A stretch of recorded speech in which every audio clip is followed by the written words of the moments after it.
tunang susah, polis susah, tokek 7-Eleven pun susah, dengan sebab kurangnya kekuatan akidah, keyakinan itu. Dan katanya lagi, dengan sebab akidah ini sifat dia bergelora, dia sentiasa naik, menggelombang naik. Ya, akidah ni kejap-kejap dia naik, kejap-kejap dia turun. Akidah yang sentiasa naik ialah akidah para nabi, iman para nabi. Akidah yang tak bergerak, tak turun, tak naik ialah iman para malaikat.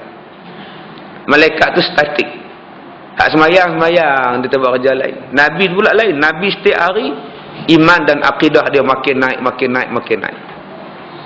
Iman yang sekejap turun, sekejap naik ialah iman manusia. Ni tengah mengaji, belajar ni naik tinggi ni, balik sekejap lagi tengok Hindustan turun balik. Rupa balik tengok Hindustan petang ni man pula.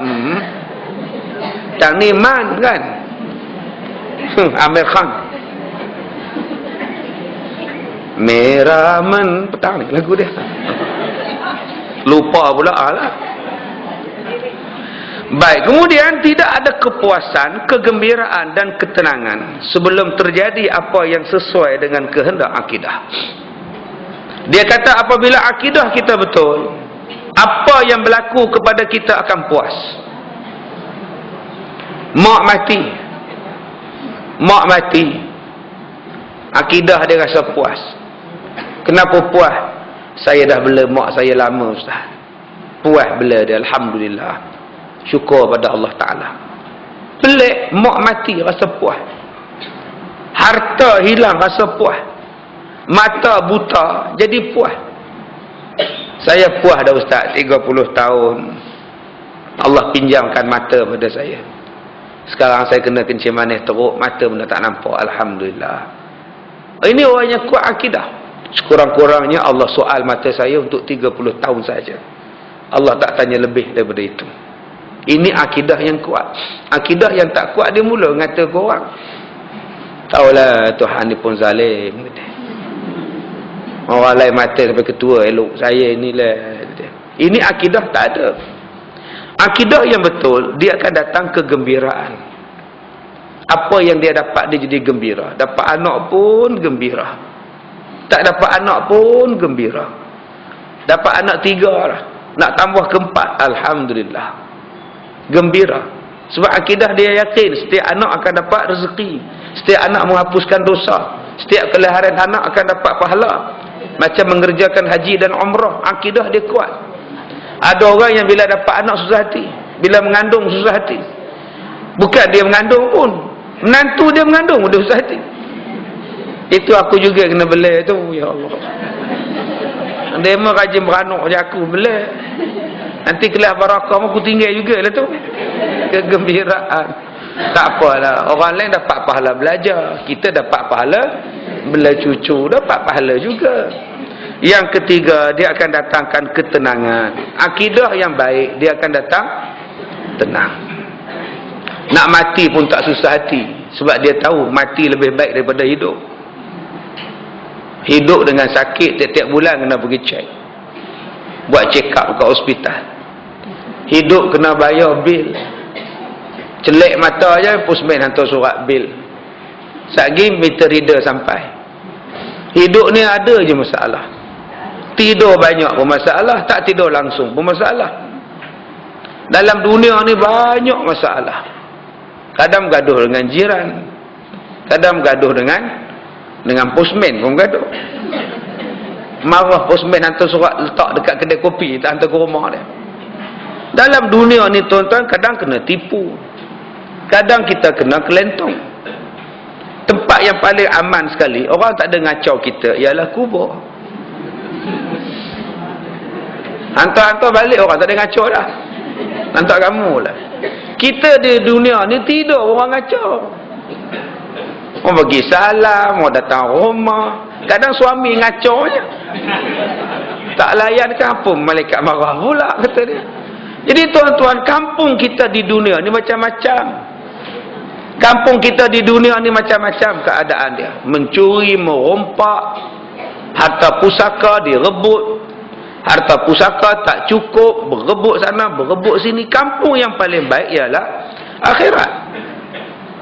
Sebab tu orang yang akidah dia betul, dia cita-cita dia lebih suka hidup di akhirat lebih daripada dalam dunia. Dunia ni hanya tempat singgahan, tempat tumpangan Allah bagi pinjam semata-mata. Dia bukan tempat kekal. Tempat yang kekal ialah akhirat. Jadi kalau kita mempunyai akidah yang kuat, kita mempunyai tenang. Walaupun miskin, kita tenang. Walaupun sakit, kita tenang. Walaupun kita susah, kita tenang. Sebab kita tahu ini bukan selama-lamanya. Yang paling lamanya ialah di akhirat. Ini dipanggil sebagai akidah. Baik, habis. Yang ke-10. Orang yang mempunyai pendapat ataupun fikiran mudah berubah pendiriannya oleh kerana sesuatu keadaan dan kepentingan. Manusia yang bersandarkan kepada fikiran, dia boleh berubah fikiran, pendirian tu kerana keadaan dan kepentingan. Bila dia duduk di sini, dia kata haram. Haram tu sebab tak dapat kat dia. Cuba dapat kat dia, tengok. Ya. Kalau dapat kat orang lain, semua haram. Cuba dapat kat dia, tengok. Nak kata haram ke halal? Kita nak kata haram pun dia tak boleh juga, dia macam halal lah. Tapi kita nak kata halal pun macam haram. Jadi apa ni? Sak haram, sak halal ni apa? Sebab ada kepentingan. Ya, ada kepentingan. Ustaz, apa hukum melabur dalam amanah ni? Ustaz, amanah saham ni harus. Sebab dia melabur. Apa hukumnya tak melabur ni Ustaz? Haram. Sebab dia tak melabur. Ini bukannya jawapan, ini bukannya betul. Fikiran salah. Dia yang betulnya akidah. Haram adalah haram lah. Apa masalahnya lagi? Haram adalah haram. Orang tanya pada saya dulu, apa hukum Ustaz bersalam laki-laki perempuan yang bukan mahram, yang boleh kahwin? Saya kata haram. Haram adalah haram. Pasal apa? Pasal hukum. Kita tak boleh kata pula, oh disebabkan di sini semuanya pakai duduk salam belakang, kita berkata ni benda ni kecil sajalah, ambil sembahyang batal lah, gugurlah dosa. Tak boleh cakap macam itu. Pemikiran bukan macam itu. Ya, hukum bukan macam itu. Itu nama dia pemikiran. Pemikiran berdasarkan kepada keadaan dan kepentingan. Jauh berbeza dengan orang yang mempunyai akidah. Sebagaimana yang digambarkan dalam ucapan Nabi SAW.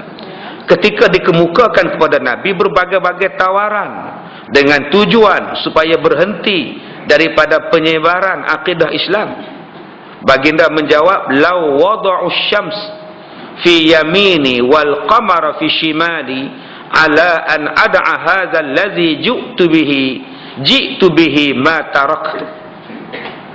Kalau sekiranya mereka meletakkan matahari di tangan kananku dan bulan di tangan kiriku, supaya aku tinggalkan apa yang aku kemukakan ini, yakni Islam, nescaya aku tidak akan berhenti. Orang offer pada Nabi, wahai Muhammad, kamu nak kekayaan, kami kumpulkan seluruh kekayaan, kami bagi kepada kamu. Kalau kamu nak perempuan yang paling cantik di Mekah, kami akan kumpulkan seluruh perempuan cantik untuk bagi pada kamu, dengan syarat kamu berhenti jadi Nabi, berhenti dakwah. Nabi Muhammad kata, kamu letak tangan kananku matahari, tangan kiriku bulan, supaya aku berhenti berdakwah. Nama sekali nak berhenti, tidak sama sekali. Ini dipanggil sebagai akidah. Hukum tetap hukum, haram tetap haram, boleh tetap boleh, halal tetap halal. Tak akan berubah kerana akidah yang kuat.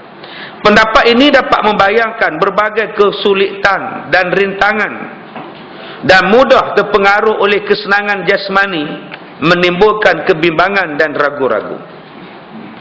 Kita menghadapi masalah kita ialah bimbang dan ragu-ragu. Apa punca penyakit bimbang dan penyakit ragu-ragu? Yang pertama, kesulitan dan rintangan. Orang yang nak mempertahankan akidah, yang nak mempertahankan iman, akan diuji dengan sulit. Dengan sulit, dengan susah, dengan banyak halangan.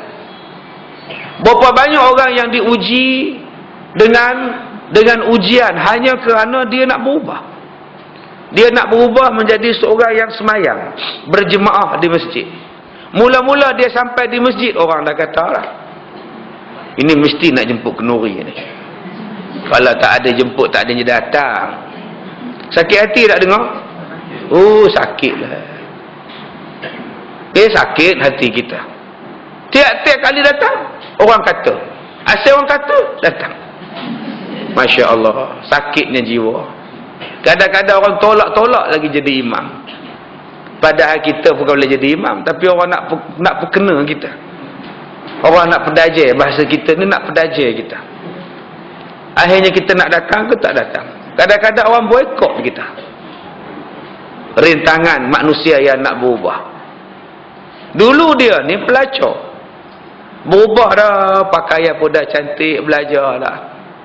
Orang pula akan kutuk dia. Jaga-jaga. Tudung boleh pakai, tapi ialah manusia kata dia. Sakit telinga ni. Kita ni baru keluar daripada penjara. Dah nama bekas banduan tu banduan juga. Kita ni baru nak berubah daripada penagih dadah. Kalau hilang barang, mesti orang tengok kita. Hilang serai pun orang tengok kita. Sejak dia keluar ni lah, macam-macam hilang ni. Ini yang dikatakan manusia yang akan diuji, akan diberikan berbagai-bagai sifat. Maka dia pun jadi ragu-ragu. Adakah aku nak jadi baik, aku nak jadi jahat, aku nak berubah ataupun tidak. Sebab rintangan dan ujian akan datang.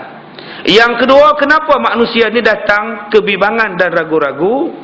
Yang keduanya ialah mudah terpengaruh oleh kesenangan jasmani. Orang lain dapat duit rasuah 10,000, 20,000. Gaji sama, tapi mereka hidup senang sebab mereka ambil rasuah. Kalau aku tak ambil, orang lain senang, aku susah. Aku pun ada anak-anak sekolah, ada isteri nak ditanggung, ada rumah nak dibayar. Lagipun aku bukan minta duit, toke bagi, takkan tak boleh ambil, orang lain boleh ambil. Maka datang sifat bimbang dan ragu-ragu. Akhirnya timbullah pendapat dia, ambil je lah, bukannya aku seorang ambil, ramai. Kalau masuk neraka pun ramai-ramai. Inilah dia punca manusia ni jadi bimbang dan ragu-ragu. Kalaulah dia ada akidah, lantaknya lah, aku tetap pertahankan, ini adalah tak boleh. Sebaliknya akidah menumbuhkan kesediaan, menentang bahaya. Orang yang mempunyai akidah yang kuat, dia mempunyai kekuatan untuk menentang bahaya. Malah dia mampu menggoncangkan gunung dan bukit. Malah orang yang mempunyai akidah yang kuat menukar bentuk zaman. Dia boleh ubah. Dalam manusia yang sibuk mengamalkan budaya-budaya barat, tiba-tiba dia mampu memperkenalkan budaya Islam. Ini manusia yang kuat akidah. Orang yang kuat akidah dalam ramai-ramai nak kepada benda haram, dia memperkenalkan satu benda halal. Malah dia merubah jalan sejarah, melenyapkan bimbang dan ragu, membangkitkan keyakinan dan keberanian, dan tidak tunduk melainkan kepada kehendak, tujuan dan cita-cita. Demikianlah gambaran yang diberikan oleh Ustaz Ahmad Amin, ya, daripada Timur Tengah ni. Dia kata orang yang kuat akidahnya tidak tunduk melainkan kepada kehendak, tujuan dan cita-cita yang murni. Dia takkan tunduk pada tawaran-tawaran yang menggelapkan mata, tawaran-tawaran yang meliurkan air liur. Baik, iman dan akidah menurut kepercayaan ajaran Islam, sebagaimana yang dijelaskan oleh Quran dan sabda Rasul. Yang pertama, beriman kepada Allah. Allah itu ada, Allah mengatur, Allah berkuasa, dan apa yang terbaik itu datang daripada Allah. Jangan kita anggap tidak baik apa yang Allah bagi. Apa yang Allah bagi itu sangat terbaik pada kita, sangat sempurna pada kita. Yang kedua, bersandarkan kepada hari kiamat, hari akhirat, kepercayaan pada hari kiamat. Apa yang kita buat dalam dunia ni pasti dibalas, walaupun sebesar zarah. Percakapan kita akan diberi siasatan di hari kiamat walaupun hanya satu perkataan. Perbuatan kita akan diambil balas, diambil kira di hari kiamat. Walaupun sekadar batuk je. Batuk tu pun Tuhan ambil kira.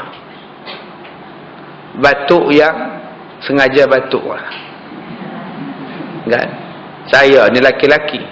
Makwa lalu depan saya. Saya pun batuk. Allah tanya tu, batuk apa? Batuk mengorak ke apa? Tapi kalau batuk kering itu tak ada apa masalah. Memang penyakit. Ini tuan-tuan duk batuk saja. Kelipan mata pun. Saya duk kenyit mata ke anak darah. Allah soal. Baru kenyit. Itu benda yang pasti disoal di hari kiamat. Nama dia akhirat. Percaya kepada malaikat. Ada yang kata malaikat ni penakut, dengan anjing pun takut. Udah belah anjing tak ada ni masuk dalam rumah malaikat. Penakut ke anjing. Astaghfirullahalazim. Apalah yang teruk perangai ni. Kita kata dah, jangan bela patung dalam rumah, jangan simpan patung. Jangan bela anjing, malaikat tak masuk dalam rumah. Ada yang jawab, penakut benar malaikat gitu dia. Dengan anjing pun takut. Bukan malaikat takut, malaikat benci. Benci lain, penakut lain. Penakut dia lari sebab dia takut. Malaikat tak pergi sebab malaikat benci. Tuan-tuan benci pada barakah, tak datang barakah. Bukan penakut, benci. Benci lain, takut lain. Malaikat dia sodok aja tuan-tuan, negeri Sadum, kampung Sadum, kampung Gamurah tu. Di Jordan itu, dia kaut aja. Dihempuknya pula. Sampai menjadi kawasan yang paling rendah dalam dunia. Laut Mati itu ialah kawasan paling rendah dalam dunia. Nak turun tu kita terasa. Sebab tu dia jadi panas, dia jadi masin, dia jadi macam-macam di situ. Sebab dia berada di bawah lagi daripada paras laut. Laut tu tinggi pada dia. Tak ada tempat yang boleh, tidak ada benda yang boleh hidup dalam dia. Melainkan ikan yang betul-betul tahan, betul-betul ya. Itu pun tak boleh makan. Perbuatan siapa? Perbuatan para malaikat dengan perintah Allah. Malaikat boleh buat senang, dia besar. Tapi bukan malaikat takut pada anjing. Malaikat benci pada manusia yang bela anjing dalam rumah tanpa ada sebab yang dibenarkan oleh syarak, menunjukkan pada kita hilangnya barakah dan rahmat. Yang seterusnya, beriman kepada kitab-kitab dan beriman kepada nabi-nabi. Inilah yang dapat menjawab teka-teki kehidupan dalam dunia. Iman itu dapat menjelaskan kepada manusia rahsia hidup dan mati, dan menjawab pertanyaan yang telah lama, yaitu pertanyaan, kamu dari mana? Iman dapat jawab. Kamu hendak ke mana? Iman dapat jawab. Dan kenapa? Iman dapat jawab. Ini persoalan yang kita tanya pada diri kita. Kita berasal dari mana? Kalau yang ni tak boleh jawab, leceh. Dan selepas ni kita nak ke mana? Selepas ni nak balik lah Ustaz. Itu bukan jawapan. Selepas ni ada kenuri Ustaz dekat Civil Heritage. Itu tak betul jawapan tu. Selepas ni kita nak menuju Allah. Kita datang dari Allah menuju kepada Allah. Dan kenapa buat? Kerana Allah. Semuanya kerana Allah. Inna lillahi wa inna ilaihi raji'un. Daripada Allah kami datang, kepada Allah kami kembali. Kalau kita tahu matlamat dan tujuan kita itu, saya rasa selesai masalah hidup kita. Tak ada sifat sombong, tak ada sifat belagak, tak ada sifat ego. Sebab kita ni semuanya makhluk Allah. Kita bukan